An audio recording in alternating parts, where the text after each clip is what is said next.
Everyone can go ahead and introduce yourselves in the chat as well.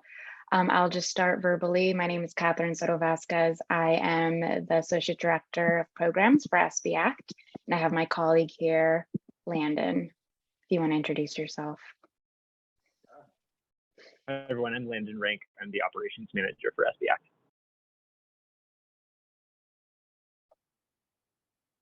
And then I'm going to also put into the chat the link for the city of Goleta for reporting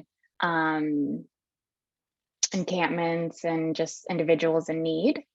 So that is the primary way that we'd like the community, the general community, to go ahead and report these regions, these areas throughout the city of Goleta that you're seeing impacts. And then that is the way that we track data, but then also work with service providers, outreach like CityNet and Good Samaritan to support those areas.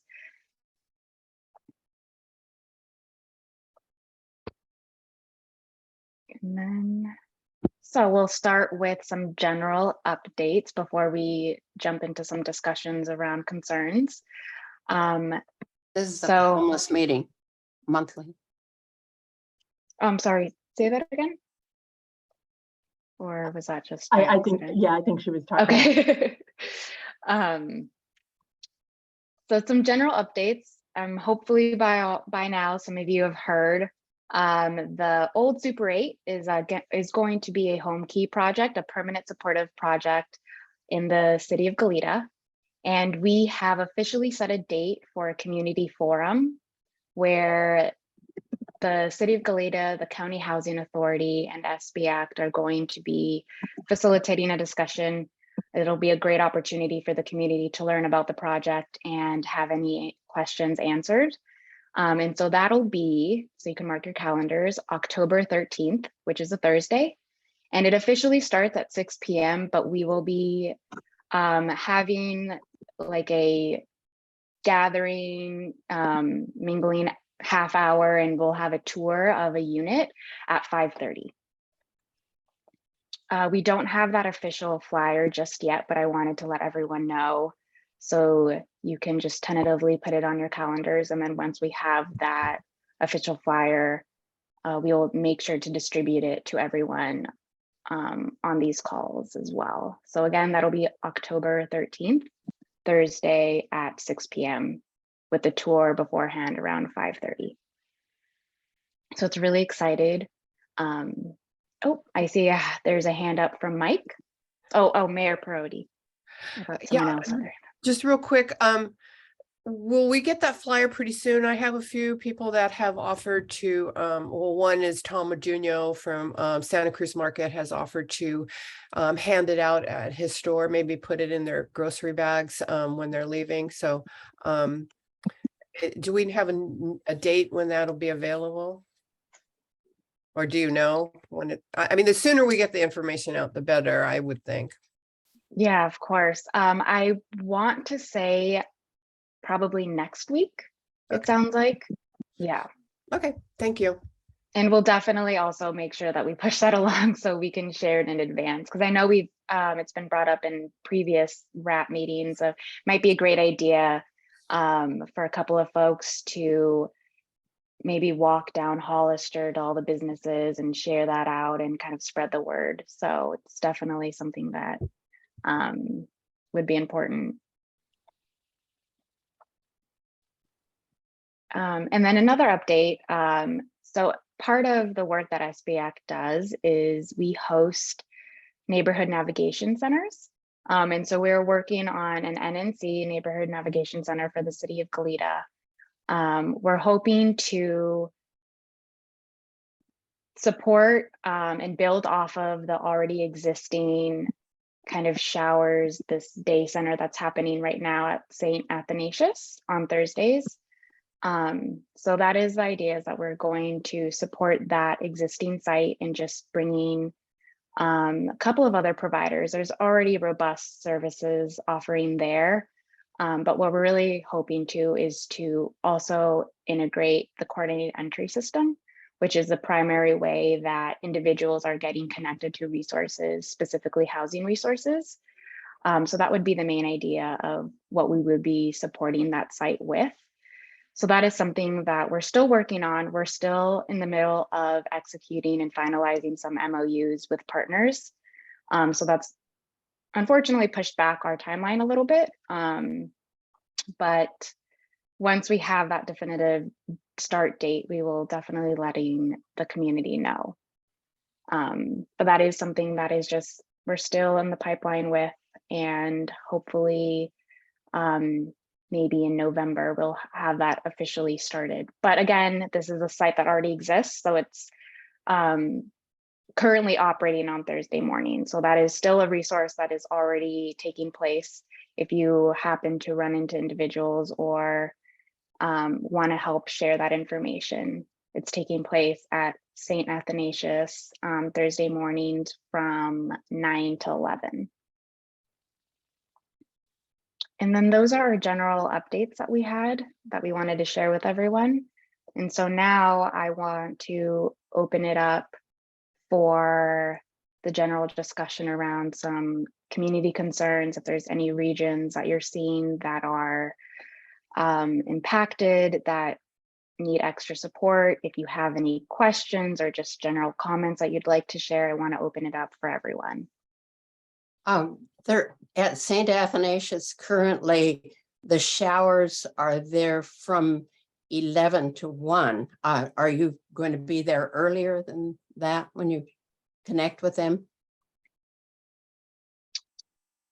Oh, that's a good point. I had a 9 to 11. So does that They're officially start setting up at 9, I guess, but really the showers and the various things are 11 to 1 at this time. okay? So no, And that's there are lists available of the times, the 6 times when the showers are available mainly in Santa Barbara and Isla Vista and Goleta. Yeah, we'll be working within that time frame because I know some providers too aren't able to stay the whole time. So they might be popping in at various times, and then we will be there in support most likely from the 9 to 11 time frame. But as we're still planning, that's a good note, and then we can kind of circle back and see what the best time would be or when the majority of folks are there. So we make sure that we have a bulk of the providers there at the same time while we're seeing a lot of the foot traffic, because we want to make sure, obviously, if we're trying to connect everyone to those resources, that we're there in that time frame.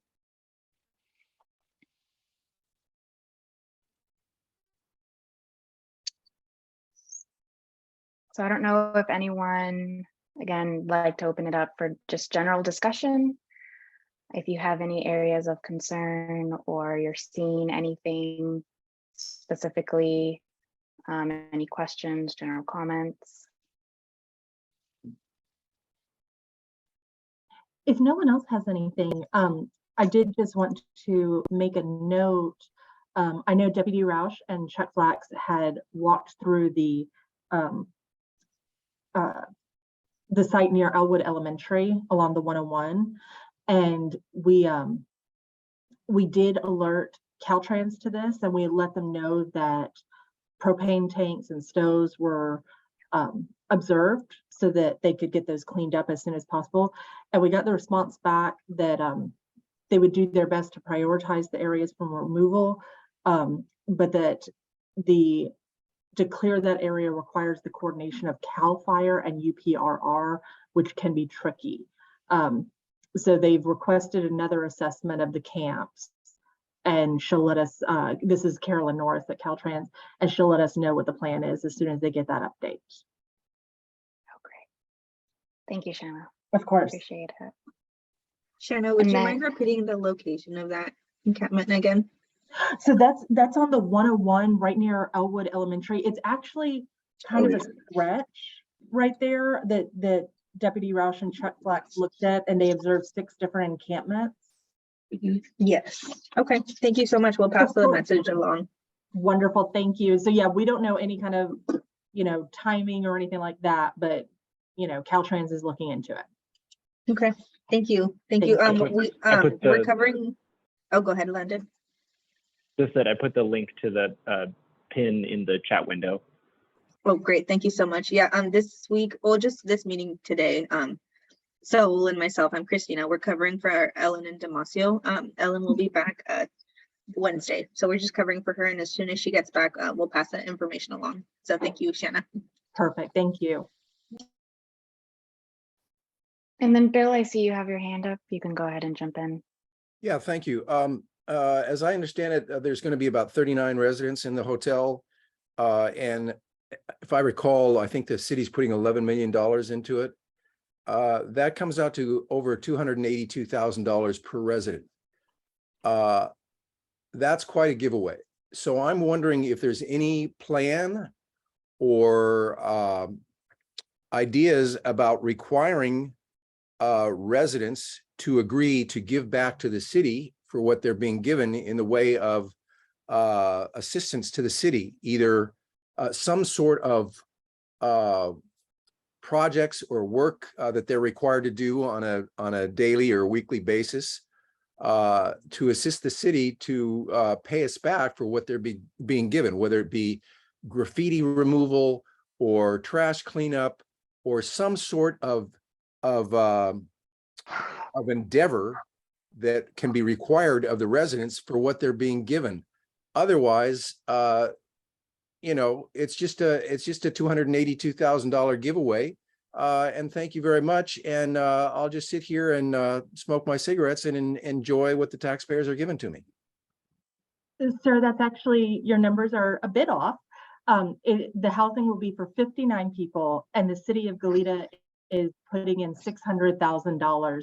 The money to fund the project is actually coming from the county's housing authority. They're the ones paying for it. The city of Goleta is contributing $600,000, but we're not contributing 11 million to it. Okay, my question still stands. So this is actually the county's project. Like I said, the county housing authority. So that's part of what the forum that we're having on the 13th is for, to kind of discuss all those little bits. And where is the forum going to be? I believe, is it actually going to be at the Super 8? Yes. Yep. It'll be located on site at the Super 8, obviously in the parking lot because construction will still be taking place. Okay. And the county will be there at that time? Yes, they will. Okay.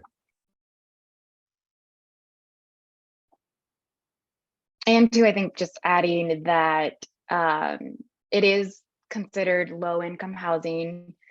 So the individuals that are moving into are, for those folks that have income, paying a portion, 30% of their income toward rent. I believe John Polanski had said at one of the last meetings that they're using the housing vouchers too for part of the payment of that. So. Chuck, you have your hand up. Yeah, I just wanted to clarify a couple of points that Shanna was bringing up regarding the outreach efforts and kind of what Goleta is doing. I noticed that we have some new people on the call, and I kind of wanted to give a little background. So for those of you who are new to the call, this group that you're part of on a monthly basis is coordinated by SB Act. Something that Goleta did just in the last few years was pass a homelessness strategic plan that calls for a range of services, including the gentleman who was speaking, employment options for homeless people and other kinds of ways for homeless people to get engaged in the community. It's a comprehensive plan. It's one of the best I've seen, and I've done this work across the state of California. And a couple of things have resulted directly from that. So one is that SB Act is brought in to collaborate with local stakeholders, including residents, businesses, faith groups, other organizations, to bring as many possible people to the table to really work to solve the problem of homelessness, not just push people around. Secondly, CityNet was hired by the city to do a coordinated outreach program where, particularly in the encampment areas, people are identified, they're offered services, they're given transportation to housing and other health-related services. And CityNet's been very active in these calls and can speak for themselves in terms of their activities. The other benefit of this week, the meeting actually happens weekly. It's open to the public, and there is a wealth of city staff and city leadership, including Mayor Priority and often other city council members, who really are, not just showing they care about the issue, but rolling up their sleeves and getting completely engaged in solutions. And the other thing that I wanted to mention, particularly about that Elwood site, is that this is a long-standing homelessness encampment area. There's a gentleman there that Deputy Roush and I spoke to who's lived there for 6 years. Caltrans regularly trims weeds and cleans around the encampments there. So, this is a complicated issue. And one of the things that we in the community that's trying to solve the problem are working on is in creating incentives for people who are living in areas that are dangerous, not just for them, but for the community, to come out of those areas and to move into more traditional housing. So it's an effort of both patient and kind of loving supportive work of groups like CityNet, and then also law enforcement. So going out with Deputy Roush is really important to let people know that, in fact, they're camping in illegally. This is not a place for legal habitation. They're presenting tremendous fire risk and public health risk to the community. And so it's really a combination of efforts that makes these kinds of things work. And to date, I believe CityNet has relocated at least a dozen people. I don't know the exact numbers off the top of my head, out of encampments and into permanent housing options. With the creation of Super 8 and possibly other housing projects, we're going to see more opportunities for housing for homeless people. So I want to commend Goleta on the work that they're doing and continue to work closely to try to make us move the needle. And 3 of the people that we spoke to, Deputy Roush and I, said directly that they want to come out of the encampments, they want housing. And CityNet knows who they are. So my hope is that we can get those people relocated. Thank you, Chuck. And then Mayor Priority. Yeah, I just want to thank Chuck so much for really explaining that for people that may just be on this call for the first time. Great job doing that. I appreciate it. Thank you. Also to Bill, I believe it was his name. That's why it's really important. I hope you do come out on October the 13th. I think it starts 5:30 or 6. I'm not quite. Officially 6 p.m. Okay. And then 5:30 we'll have a tour of one of the units. Because I think your question will get answered. Yeah, okay. I'm sounding like I'm against this. I'm not against it at all. I'm much in favor of it. I'm just against free handouts with no obligation on the part of the people who are getting the services to do anything in return for the taxpayers' money. That's what they do in Santa Monica, where I used to live in it, and it just drove. It was like a magnet. All the people from all over, and the cops would even bring them from Los Angeles into the city because they knew the city would give these people food and housing or whatever for nothing. So it just created a huge problem when there wasn't any obligation on behalf of the people receiving the services to do something in return for what they're getting. Well, we're glad you joined the call today, and I look forward to meeting you in person on the 13th and get some more of your questions answered. Thank you. Mm-hmm.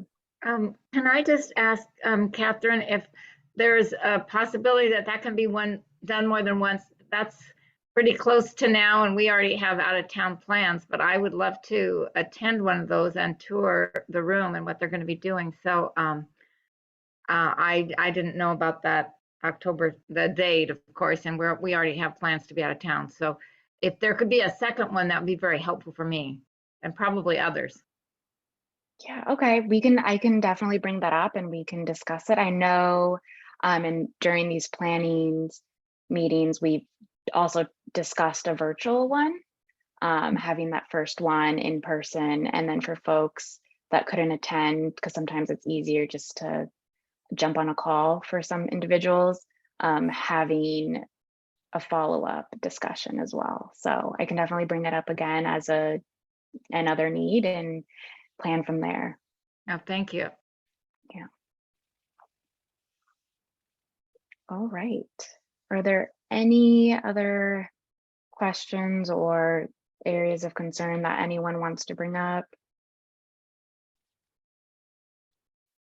And again, Chuck mentioned it earlier, we are hosting these RAP meetings, these regional action plan meetings on a weekly basis. So from Monday, 9 to 10. And then once a month, we are hosting these community concerns forums. So the other 3 meetings that we host are more of the collaboration that happens behind the scenes. We review our encampment list and just have follow-up discussions around what is needed to continue to support those areas. And we're, as Chuck mentioned, we work directly with CityNet and Good Samaritan to deploy outreach. So that is What is the date of the next meeting of the community, this kind of meeting? Community meeting. We October 24th, it looks like. October 24th. Thank you. Yeah. We try to do it, or we do it the 4th Monday. 4th Monday. Yeah. Thank you. And as always, feel free to share the email link to anyone who you might think is interested. You know, we try to send it out to folks that have participated in the past, but you're more than welcome to share with anyone that you may know as well. The more participation, the better. So if we're on the call today, we should get an email about the next one? Yes. Okay, thanks.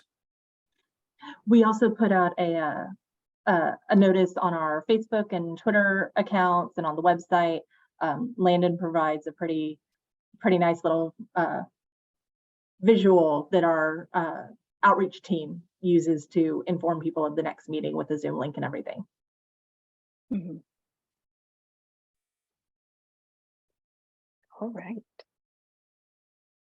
Well, if there are no concerns or just general or anything that anyone wants to bring up for the city of Goleta, we can go ahead and jump into that coordination piece where we review some of those encampments and try to get some general updates. If no one else has anything, or if anything comes up, feel free to jump in and raise your hand at some point if you have any questions. If anything comes up while we're having these discussions, you're more than welcome to. Yeah, Mary. I haven't figured out how to find my little hand here, obviously, but I do have a concern for the long run, and that is, which I think will be a good discussion for folks like all of you, is how to enforce the rules at these various places. I know that in terms of the rules regarding drugs and the rules regarding hours that the people are supposed to be in and not in, and I don't want to point a finger or get anyone in trouble, but I know that there are some places that they're being very careful about not letting drugs in, and they're enforcing the hours. If you're supposed to be in at 9, you're supposed to be in at 9. If you're supposed to not leave till 6, you don't leave till 6. And other places that are not doing that. So some consistency, I think, in that might be very helpful in terms of making sure we don't have drug activity going on in our shelters. Mm-hmm. Are you speaking specifically to the Home Key project? Well, I think that the experiences that are being, the things that are happening right now will be good lessons for the Home Key project. In other words, we need to take all of this into consideration as we, figure out what's going to happen at the Home Key project. Yeah. So the Home Key project is permanent supportive housing. Right. And so because it is someone's housing and they're going to have a standard lease the way that we all do, it becomes a challenge to enforce specific rules like when someone can stay in or out, because it's their permanent tenancy now. But because it is permanent supportive housing, there are supportive services on site. So they are going to dedicate a unit for a manager on site. And so that'll help alleviate some of those concerns around potential drug use or any behavioral issues. And then they are going to be contracting with, I believe, behavioral wellness of the county to, as another service provider, to be on site on a regular basis to support individuals, to help, because sometimes that transition for folks that have been living on the street for a very long time to acclimate into a unit, it can be a bumpy road. And so having those supportive services is so important to help individuals as they're encountering some of those challenges. Yeah, that I appreciate your point of view, Catherine, but the last meeting that we had about the Super 8, the one that the fellow from the other place talked about, he did talk about there were going to be rules because, of course, downtown Goleta is concerned that this is not going to become a center for drug and alcohol use and a center for dealing and that sort of thing. And so my understanding from that last meeting was that there were going to be some guidelines and some rules for those folks there, even though it is long-term supportive housing. You know, there were going to be some guidelines. Mm-hmm. And I think that's a conversation that needs to continue so that it doesn't take a turn and go the wrong direction, you know. Agreed. And I think because it is in partnership with the County Housing Authority and it's a federally funded program, some of those rules do come in. So I do think it's going to be a balance of having some general kind of safety rules while still making sure that folks are enjoying the right to their new home.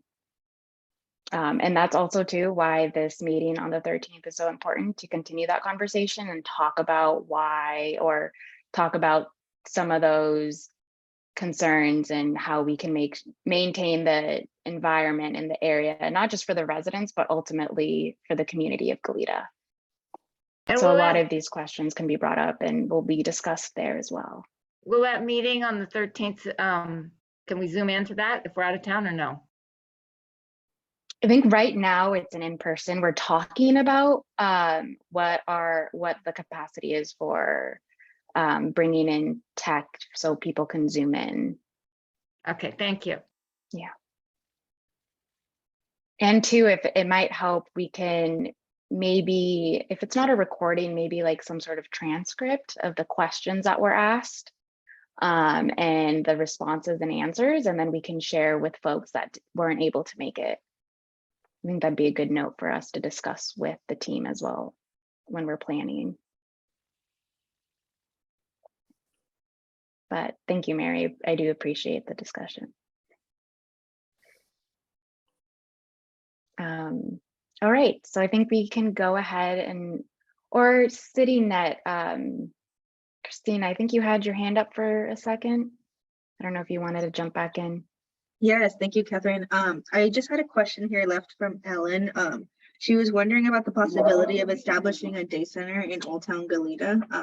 I think day centers are great, and the reason why our agency sometimes pushes for a day center, even though sometimes it seems different to a shelter, is because of the concerns that some people bring up to us. You know, like Mary and Bill's concerns are very valid, and I feel like sometimes it comes from a place of people not having really a place to hang out during the day when they're no longer in the shelter that night, right? So I think Ellen's question is very fair, and if anybody has any insight on the possibility of establishing a day center in Old Town, we'd be happy to pass anything along. I know that it's been discussed. There was a site that we were looking at one point, but it's a site that's going to be demolished for construction along the 217 soon. So they didn't want to, you know, start something and then 6 months, 9 months, a year down the road be like, meh, it's gone now. But that is something that we are actively looking at, is looking at sites where we can have that day center, because we do recognize how important that is. Okay, great. Yeah, thank you for letting us know. Of course. I personally work in the city of Goleta, and thankfully we're fortunate enough to have 2 active day centers right now. And I feel like you definitely notice the impact that those have on people, even just having a place to sit during the day, especially during the hot seasons, you know. So thank you, Shana. I definitely appreciate it. Mayor Priority. Thank you. I would encourage us to all be looking at places for day centers other than as well, not only Old Town. I think we need to look at other areas as well. That's just my 2 cents. Thank you. Yeah, we agree completely, Mayor Priority. I think any type of day center in the city of Goleta is much helpful. So yeah, we appreciate any input and any insight. Do we know of any sites or services really that are available on the other side of the 101? You know, I know, you know, of course, Isla Vista is on this side, Hedges House of Hope, St. Athanasius Church, and those, but you know, I'm struggling. I can't think of anything on Fairview or Patterson or Kyriel, but maybe I'm just not aware of it. Do we know if there's any kind of services available? Currently, I think the IHOP that is being like taken out, that might be a good, just like the building, if it were to be scrapped and just keep the building, we could work with that. Yeah, especially if there isn't any plan for the building. Apparently, that is the new Chick-fil-A site. Yeah. Oh, interesting. Okay. Yeah, so no, that is something I thought of. And then I'm trying to think along Kyriel over near Trader Joe's and everything. There was that one building that was empty for a while, but I feel like is it a new flooring store? Near the Nugget. Yeah, it used to be Denny's, and it's Coastal. It's been taken over and going to be opened up by Coastal. I think they're a plumbing facility. I think there's one down on Milpas. Okay, yeah. So so that's something that we might want to think about too, because you know, not everybody is super mobile, and I know that we have encampments on that side of the 101. So if anybody can think of sites or finds a good site, please let us know so that we can pursue that. Well, Tobes owns both sides of Kyriel. They own that whole strip, and they constantly have, if you drive by there, every time I drive by there, there's another vacancy. They're charging too much rent for people to survive. So they constantly have, and right now there's probably about 5 empty storefronts. I don't know how large they all are, but maybe they could be approached as a write-off, you know, to give one of their constantly vacant storefronts or facilities for this use, maybe as a tax write-off, because they're just charging you know, astronomical rents, and that's why they're vacant all the time. That's a really great idea, and we've had representatives from Tobes groups on these calls before with issues, so that might be a way for them to come in as a partner on this. So yeah, thank you very much. We'll reach out and see what we can do. And another area that seems to be, well, Planet Fitness just moved in there, but out by the DMV in West Goleta, that's just kind of an afterthought area. There constantly seems to be either storefronts or rather large retail spaces that are periodically empty. That might be another option. Planet Fitness moved into one of the bigger ones, but there may be some others. But Who would we be able to reach out to if we see buildings that might work out? Go ahead and reach out to myself and or Chuck, and then we can figure out who best to make the contact and everything. We will probably rely on SB Act a little bit, but that way we can kind of discuss it internally first, see if it's a good fit or if we know of any development that might be coming up before we start engaging other people. Mm-hmm. great, we will absolutely do that. Thank you. Thank you. Are there any vacant buildings around the city hall area? N- There I often believe- are. I believe there is some open office space, but the consideration there is that not all of them are fitted with restrooms, not all of them are accessible. You know, if it's a second story office space and there's no elevator, then, you know, people who are in wheelchairs or using crutches or even just have mobility issues at all, wouldn't be able to reach that. So that's one of the concerns with that. Oh, I just thought of one I think is vacant at near the Goodland Hotel, between the Goodland Hotel and that walk-in urgent medical facility where they were doing testing for a while on the east end of Kai Real, before you even get to it's kind of across from that massage facility. There seems to be windows that have been and still are shaded out or grayed out on the corner of that building where the medical treatment, small medical treatment facility is. Maybe that's vacant. I don't know, but it's been grayed out windows or frosted over windows for a year.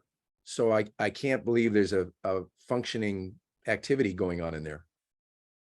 There's also the old methadone clinic by the social services buildings, which might also benefit the clients because it'll have all their resources in that same area as well. Is that the county social services buildings?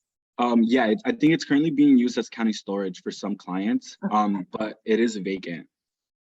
So that's something we would need obviously to reach out to the county on, but I can chat with either Lucille or Kimberly at the county and see what their plans are for that.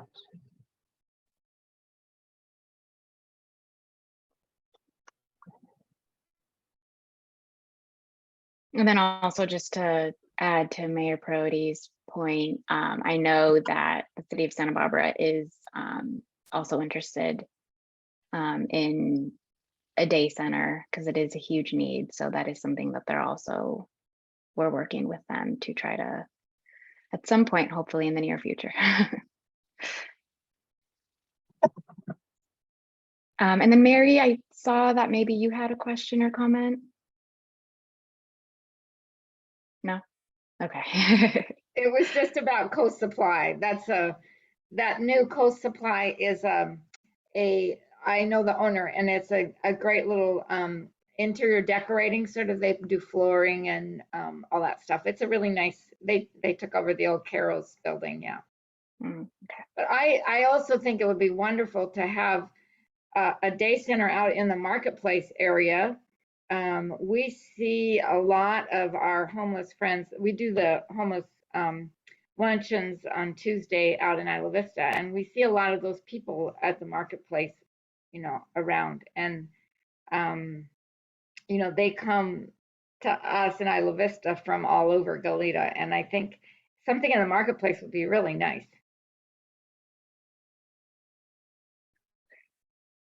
What time are you hosting lunch there? Every Tuesday from 11 to 1. It's actually 11:30 to 12:30 is when we serve the food. We have about 40 to 45 people, and the Community Resources Building in Isla Vista has offered us the use of their facilities, which is nice. So we're right outside that blue building that used to be St. Athanasius in the olden days. Oh, okay. Well, that's great. I didn't realize that. Yeah. Thank you. Yeah, thank you. All right. Now I think we can jump into the encampment link for some general updates. And again, if anything comes to mind as we're having these discussions, by all means, feel free to jump in, raise your hand, or go ahead and put it in the chat. Oh, I just thought of another one on Los Caneros where that moving company used to be, about halfway between El Colegio and Hollister on the west side of Los Caneros. There's a big industrial complex that a moving company used to be in there, and now UCLA has, or I mean UCSB is showing the model of their Munger plans. But it seems like there's a lot of industrial space in there that not all of which may be being used for anything.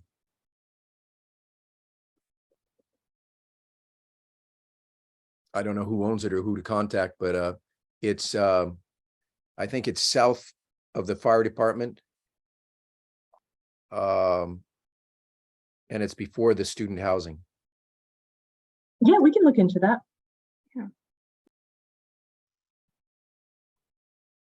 All right, I'm going to move us to looking at the priority encampment. So for those of you who are new in this meeting, this is typically when we go through the list of known encampments or former encampments or sites that have become sort of dump spots or even just hangout spots, and talk about what next steps are needed. And so I'm going to share my screen with the spreadsheet of the encampments we currently have.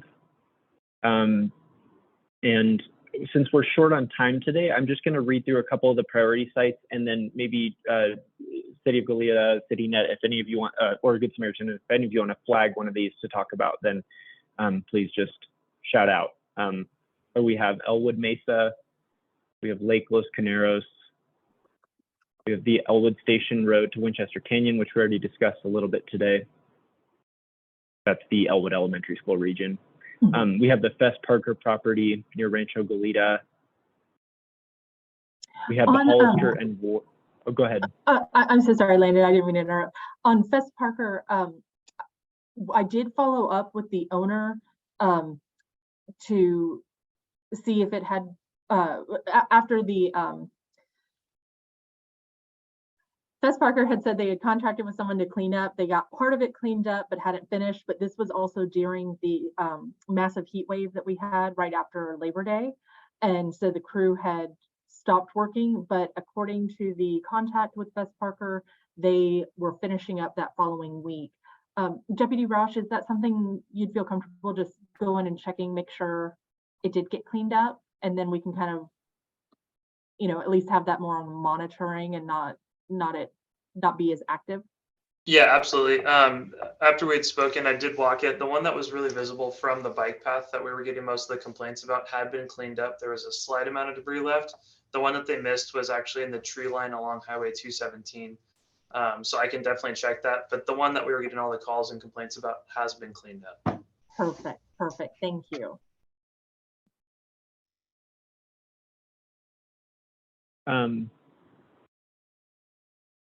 And then the next one we have is the Hollister and Ward near the 217 off ramp. I had that Deputy Roush, you were going to drive by at some point to check whether that had been cleared.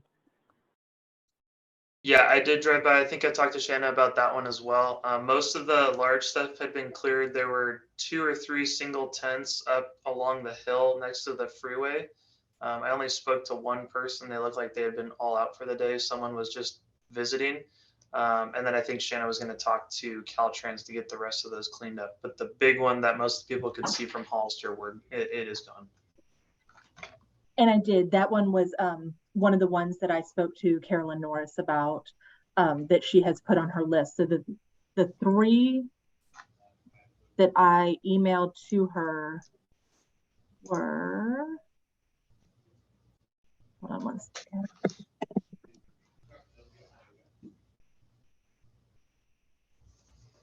I'd emailed her about the stretch along Elwood Elementary, the Hollister and Ward near 217, and Glen Annie near the northbound 101 off ramp.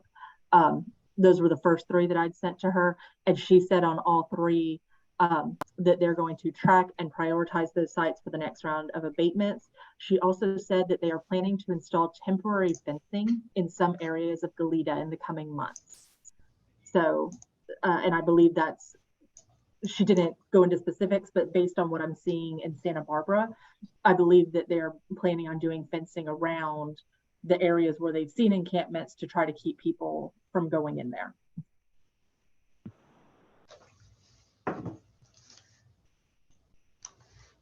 Great, thank you both. We have the Kyriel Hempstead site. More recently, we also discussed this Dearborn and Hollister site with a trash pile up. I don't know if there are any updates on that. Landon, I'll give a quick update on the Dearborn and Hollister. I visited that site on Friday. It's definitely abandoned. We removed all the trash. So that site's cleared up. We'll continue to keep an eye on that site because it continues to be easy stopover for folks in Old Town. Okay, the Hempstead site is a little more challenging. I talked to one of the neighbors last week. It appears that there are now 2 individuals, 2 females that have started to use this site. This was the one where the person was jumping back and forth. Okay. Between Caltrans property and City of Goleta's property. That individual is still on the Caltrans side, but we've got 2 new folks that have moved into the Goleta side. So this is going to be a high priority this week if we can get somebody out there to make sure that those people have services provided. I'd really like to get that site cleared up. CityNet, are you on top of this? Yeah, go ahead. Okay, I was about to say, our team will be back on Wednesday if we can, since that Sorry, we seems can't like it's really hear probably- you. Oh, sorry. Can you hear me now? Yes. Yes. Yes. Yeah, our team will be back on Wednesday. If I can get anybody out there sooner than that, we'll definitely go ahead and check it out. But definitely the soonest that we absolutely can have somebody there is on Wednesday. Is there a specific location or is that the exact intersection? If you just click on that pin, it'll send you right Okay. to the location. Great, thank you so much. Okay. And Deputy Roush, my understanding was that there is a enforcement letter with the sheriffs for that site. Do you know anything about that? And that's for the Hempstead one you're talking about? Chuck, this is a City of Goleta property. So it's Oh, it's Yeah. not. Oh, okay. It's not the office building that's sort of semi in use. Okay. No, this is city property. Okay. Paula, I have a question about, maybe I'm too ignorant, but I don't know if there's anything in the budget or any plans to do this, but I'm sure by now everybody's noticed that about on the southbound side of Highway 101, as before you hit the Castillo off-ramp, the city of Santa Barbara has cleaned out all of the brush, undergrowth and brush, where there were massive encampments and fires for about almost a mile before you get to the Castillo off-ramp. And now it looks beautiful, and there's it's completely open and exposed. There's nobody camping out there because there is no shelter, no place to hide, and there haven't been any more fires. I'm wondering if there's any plans or budget to do the same sort of thing on the Goleta side of the freeway, where there seems to be so many fires and encampments. It's a challenge because what you'll hear from us often is that we're competing with Caltrans. So on Caltrans property, they're responsible for doing the cleanup. On our property, yes, we can do the cleanup. And also then there's Union Pacific. So maybe someone from staff can explain it a little bit better than I am. Mayor Priority, I can add a little bit more detail. So Caltrans has actually done several cleanups in Goleta within city jurisdiction. So 2 that come to mind, the northbound on-ramp at Patterson, where there was a significant fire, they came in and cleared out all of the understory there. And then another encampment clearing that they performed was southbound Los Carneros on-ramp. So as you're getting onto the freeway, you look over to the right towards the ocean side, and they came in last year and cleared a significant amount of understory vegetation. And our understanding is they're going to continue doing that. Shanna is our direct contact with Caltrans, and they have several encampments cleanups planned that Shanna's mentioned today. So, Mr. Woodbridge, that really is Caltrans. We're in constant communication with them to identify encampments. But just to be clear, that's not the city of Santa Barbara that's doing that work. That is Caltrans. Oh, okay. All right. Yeah, I didn't know who was paying for it, but I just noticed that They did the same thing, fencing off an area on the on-ramp. I think it's a Haley on-ramp, northbound on-ramp, where they fenced, they cleared out and fenced off. And it's really working. I mean, it's to go in and just clean out the garbage, 3 days later, they're back. But when they cut the vegetation down and there's no place to hide, there's nothing to burn, and they don't go back there. So that seems to be a great solution. Whoever's paying for it or whoever's doing it. So we are short on time. I just want to ask if there are any other priority sites we want to make sure and discuss today. I just wanted to bring something up on Ellen's behalf. They were out there all last week at San Jose Creek. I believe 2 sites of the area were cleared, but we did have a really positive exit on Friday. Thankfully, we were able to relocate somebody back to Alabama with family on Friday. So thanks to Ellen and Damasio for that work. It was actually somebody who was really big presence in that area. So I think this might have an impact, hopefully like a positive ripple effect to the people in that area. But yeah, we're really happy about that and proud of our Goleta team for being able to pull that off on Friday. Oh, that's great news, Christina. And can you clarify which part of San Jose Creek? Was that down by the 217 or?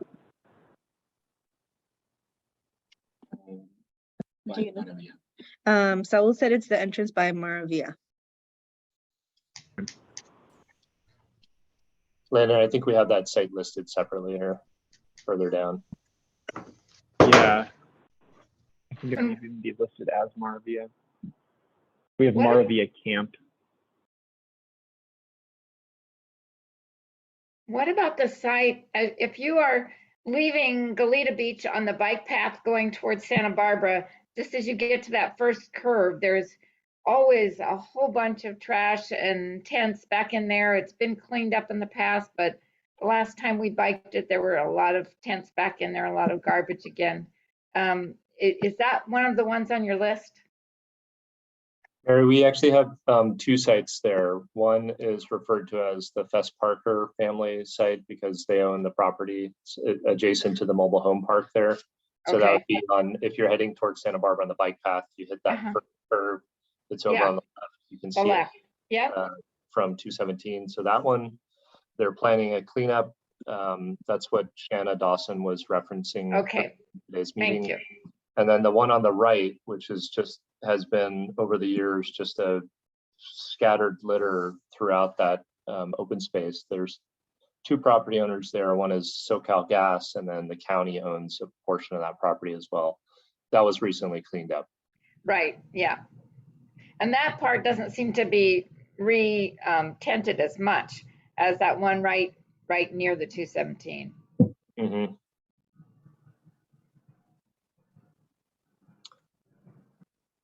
So Landon, maybe at next Monday's meeting, just our internal meeting, we could reshuffle the list since some of the top 5 have been addressed. I've just put the 101 corridor, Winchester to Glen Annie at a high priority, working with Caltrans on that one. That sounds great. I'll make a note for that for next week's agenda. Go ahead. And then the San Jose Creek corridor through Old Town. So essentially from Cayo Real down to Hollister. We're continuing to see activity through there.